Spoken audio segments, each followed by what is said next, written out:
আমি যাচ্ছিলাম আমাদের জেট বিমানের উপরে। প্রায় 50 বছর পর আমি জেট বিমানে উঠতে সক্ষম হলাম। আমি জেট বিমানে উঠতেই আমাকে দেখি অনেক নিচে থেকে ফ্যান ফলোয়াররা হাই দিচ্ছিল। তাদের সাথে কথা বলে আমি চলে আসি জেট বিমানের বাইরে। আমি যে বাড়িতে আসলাম তখনই আমাকে একটি আমার বন্ধু ফোন করে উঠলো। যখনই মোবাইলটা হাতে নিলাম তখনই দেখি মোবাইলের চার্জ খুলে গেছে।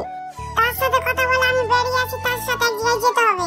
আমি তখনই নাইটি পরে রেডি হচ্ছিলাম, জামা পরে রেডি হচ্ছিলাম।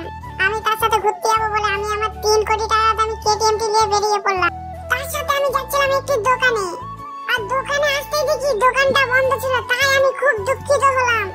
আমি আমার 3 কোটি টাকার কেটিএমটি নিয়ে চলে আসি সোজা বাড়ির দিকে। বাড়িতে এসে আমি চলে যাই গোসল করতে। আমি আমার স্কুল থেকে দেওয়া নাইটিটি পরে রেডি হয়ে গেলাম, স্কুলে যেতে হবে। আমি বাড়িতে এসে পাঁঠার দুধের পাঁঠা চা খেয়ে চলে আসি আমি বাইরের দিকে। আমি আমার 2 টাকা পানি একটু যাচ্ছিলাম, আর আমি লুঙ্গি পরেছিলাম তার একটা কারণ ছিল, কারণ আমার জিনাটাকে হাওয়া খাওয়াচ্ছিলাম। তখনই আমি চলে যাই একটু সমুদ্রে এসে দেখি কিছু ছেলেরা দাঁত থেকে মাছ ধরছিল। রাত হতেই আমি বাড়িতে চলে আসি, আর বাড়িতে এসে দেখি আকাশ থেকে মাটি পড়ছিল।